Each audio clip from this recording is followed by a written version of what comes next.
Hi, ഇന്ന് നമ്മൾ കുറച്ച് വെജിറ്റബിൾസ് കൃഷി ചെയ്തേക്കുന്ന സ്ഥലം കാണാൻ പോവാം. അവിടെ കുറേ ക്യാബേജ് ഇങ്ങനെ നട്ടിട്ടുണ്ട്. ഇതൊക്കെ ചെറിയ ക്യാബേജാണ്, വിളവെടുക്കാറൊക്കെ ആയി വരുന്നുണ്ട്. കുറേ ക്യാബേജ് ഉണ്ട്, ഇങ്ങനെ പാടമാണ് ക്യാബേജിൻ്റെ. നല്ല ഭംഗിയാണ് കാണാൻ. നമ്മൾ കടയിൽ നിന്നൊക്കെ വാങ്ങിക്കുന്ന ക്യാബേജ്. ഇത് വന്നിട്ട് റാഡിഷും അതുപോലെ കുറേ ഇവിടെ കൃഷി ചെയ്തിട്ടുണ്ട്. ഇത് നമ്മുടെ ക്യാരറ്റാണ്. എന്ത് ഭംഗിയാണ് ക്യാരറ്റിൻ്റെ ഇലകൾ കാണാൻ, നല്ല ഭംഗിയാണ്. ഞാനൊരു ക്യാരറ്റ് പുഴുത് നോക്കി. ഇങ്ങനെ ക്യാരറ്റ് നിൽക്കുക. സ്ട്രോബെറി സീസണല്ല, അതുകൊണ്ട് കുറച്ച് സ്ട്രോബെറിയൊക്കെ അവിടെ ഉള്ളൂ.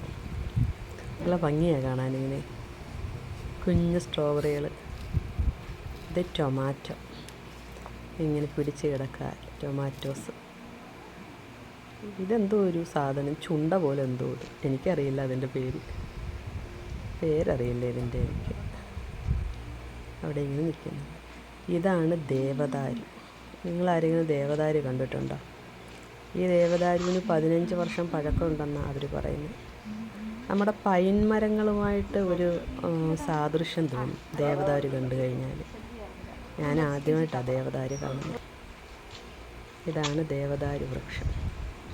ഇവിടെ ഒരാൾ ചക്കപ്പഴം തിന്നാനുള്ള പരിപാടിയാണ്.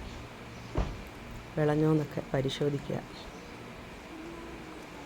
എല്ലാവർക്കും പൊട്ടിയൊക്കെ നോക്കി കടിച്ച് പറിച്ച് കഴിക്കുക. ചക്കപ്പഴം തിന്നുക, കാരങ്ങച്ചൻ.